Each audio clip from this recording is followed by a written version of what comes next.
Yeah, I was deported in 2000 June. I came to Denmark. Being that I'm a Danish citizen, you know what I'm saying? I'm a Danish citizen. I do have a European passport, so they couldn't deport me back to Liberia, you know what I'm saying? I gave them a citizenship, so, but, which isn't bad, you know what I'm saying? But, Liberia is the best place to be right now, though. So then I came here, and then when I came here to Denmark, you know what I'm saying? I was here for like 6 months. And then went to the Netherlands. I do have my sisters over there together with family. All our children are over there in house, man. You know what I'm saying? And I was there staying with my. Actually, I was staying with one of my nieces. You know what I'm saying, mommy. Her name is Della right now. You know, beautiful girl. You know what I'm saying? And I stayed with her. Got a job. Got a job at what do you call it? You know, we were slaughtering at a slaughter. That's Danish. That's a Danish word. Yeah, no, the Danish word slaughter, but I think English word slaughter. Yeah, we were working with meat. You know, the pigs. You know what I'm saying? The people come online. You know, I mean, what to do? It was I've been through a temp agency. You know what I'm saying? And then, but you know, just to keep the time going. You know what I'm saying? So. At that time, you know, working over there kind of incited something in me that I want to be a doctor, you know what I'm saying? It's always like that. For everywhere that I go in this world, you know, something have to happen to me that I want to be something. You know what I'm saying? I want to be another thing. But then, yeah, we work out there, and I was out there I don't know how long I was in the Netherlands, actually in a city called Rotterdam. I mean, Netherlands is beautiful. I mean, it's a small country, but they have nice, you know, big cities. They have lightness all over, you know, it's not as dark as over here, you know what I'm saying? And, you know, you have coffee shops all over where you can just sit outside and smoke your weed, you know what I'm saying? They have people sell weed, you know, just joint. You can go and buy a joint instead of the whole bag, you know what I'm saying? A joint for, I don't know, maybe the $2, something like that. And just sit right there in the coffee shop or just get outdoor. If it's winter, summertime, you just take your joint and just cross the leg and smoke, you know what I'm saying? So that's what it is. And I was there, I got sick of living in the Netherlands, you know what I'm saying? Then I came back to Denmark then. When I came to Denmark, it was my plan now to go to Canada, you know what I'm saying? Then I couldn't go.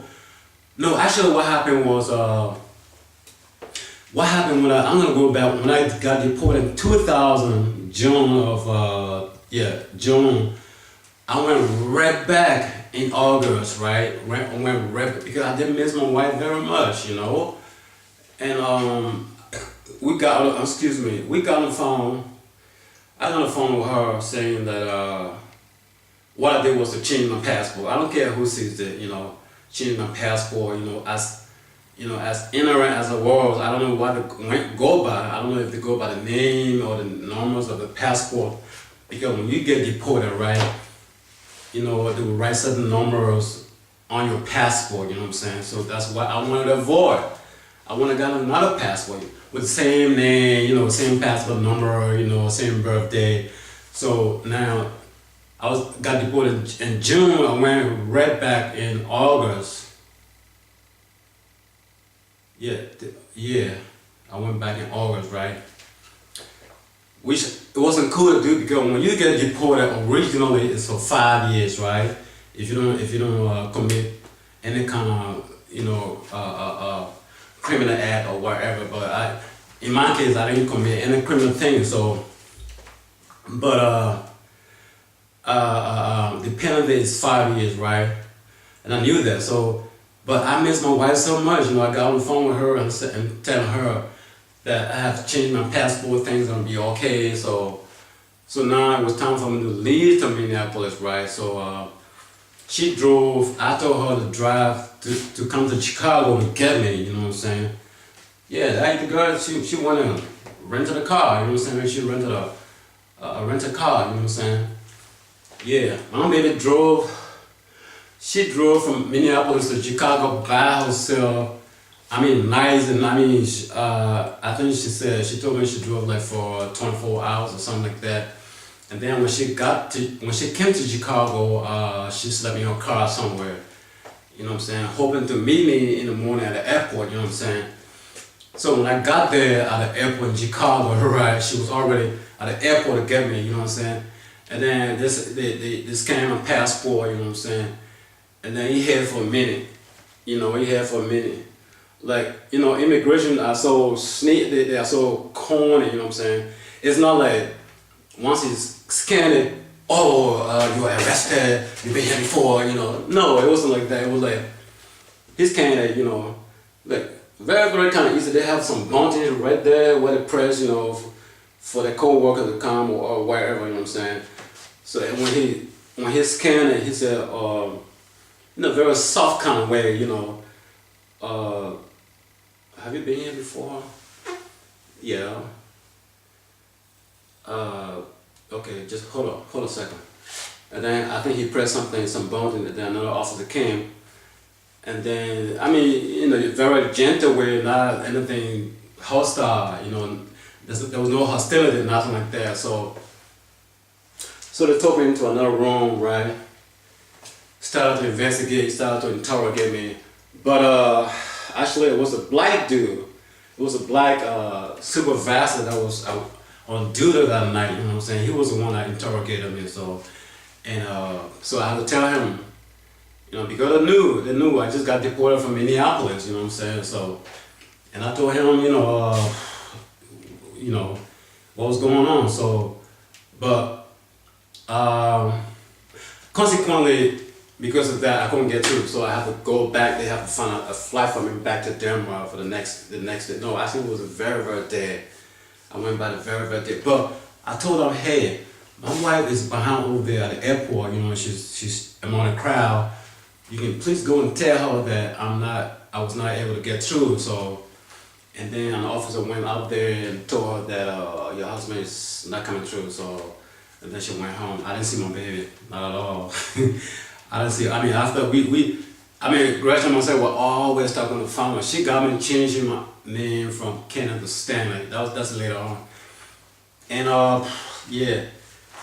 So you went out there and told her, and then which was a sad situation. You know what I'm saying? And so I went back to Denver. I went back, and then the black dude that was on duty now, you know, he said, don't try, man. Don't even try to do it next time, because once you do that, then you're going to go to jail for good. You know what I'm saying? Just imagine I met another guy on duty. You know what I'm saying? I mean, like somewhere else, you know what I'm saying? Or another race or something like that. You know, I don't know. I was just blessed, you know. But, so, you know, and then I went back to Denmark. That's the time I went to the Netherlands, working, stay with my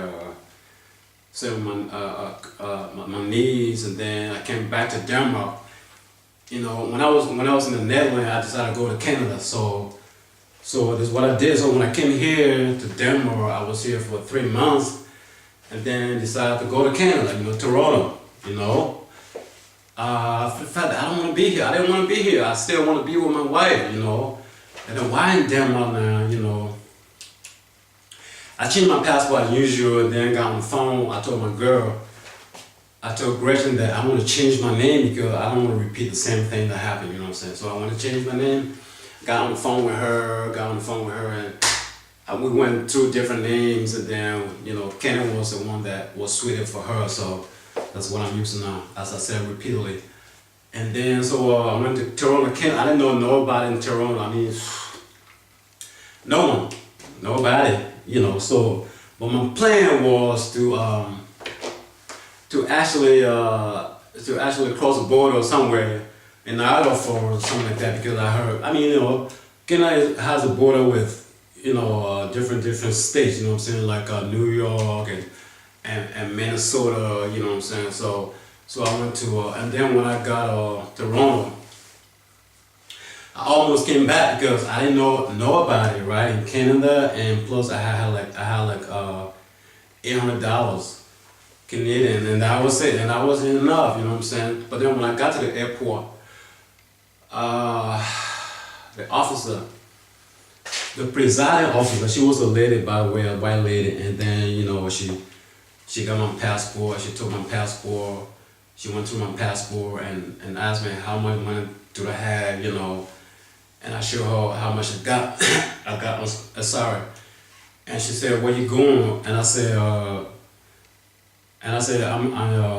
she said, where you gonna stay? I said, well, I don't know, because when I was here, I went through the internet and found some hostels. I mean, not hostels, but shelters, right?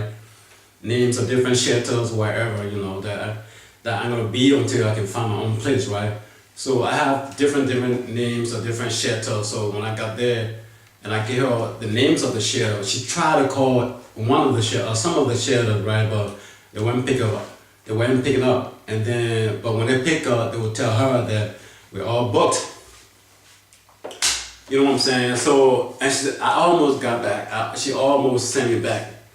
You know what I'm saying? And then she said, and on top of that, you don't have $800 Canadian is not enough for you to be here 3 months. You know what I'm saying? And I said, well, but I have to tell her something, right? I have to tell her something like, I don't care if someone's saying this, so I have to tell her that, I have already got divorced then, you know what I'm saying?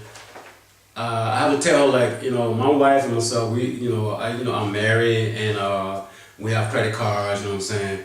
Then if things goes wrong, then I can call my wife, she's gonna send me some money, you know what I'm saying? So, you know what I'm saying? And then she's like, okay, I'm gonna give you the benefit of the doubt.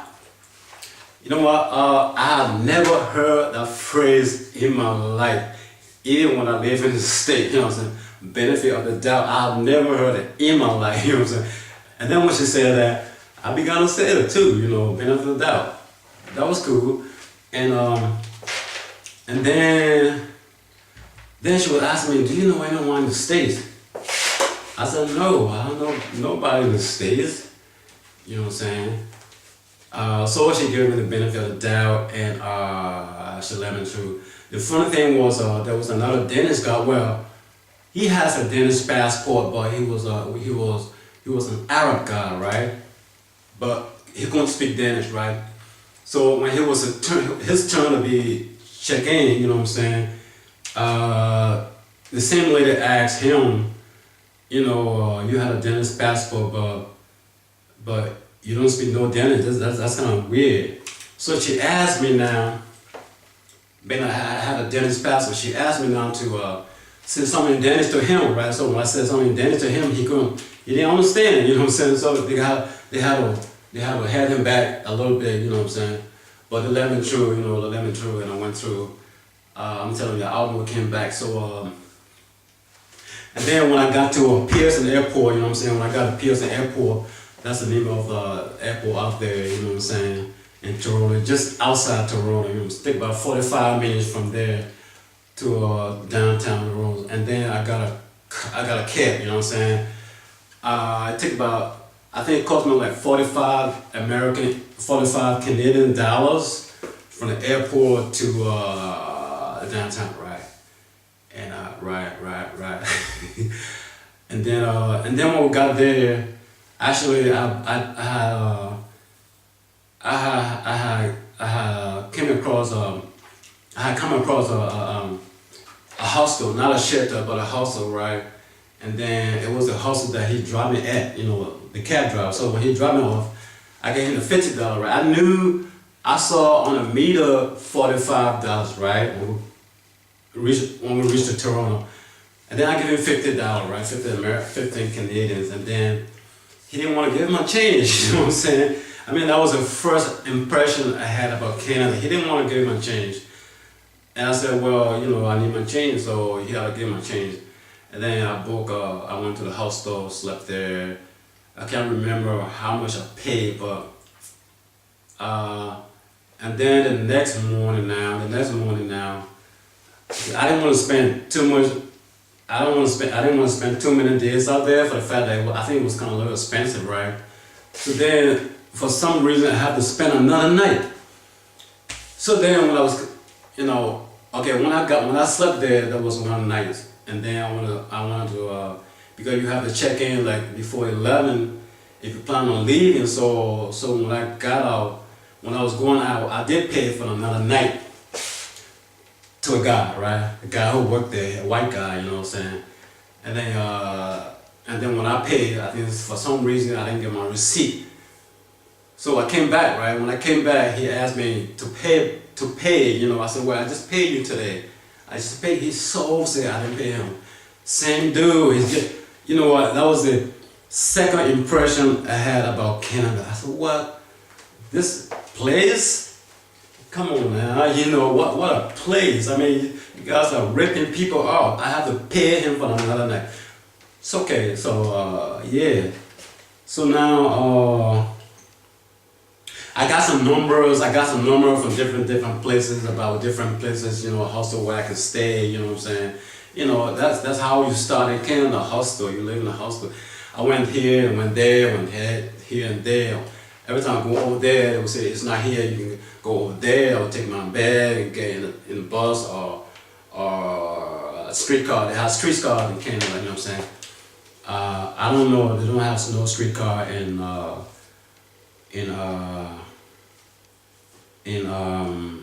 Minneapolis and Atlanta, but they do have streetcar. And streetcar is like it's not train, it's not bus. They have the rail in the middle of the road. You know, let's say if the road is going like that, you know what I'm saying? They have traffic on this side, then traffic on this side, and then the streetcar will be in the middle. You know what I'm saying? So that's how it was. So then I got a hostel.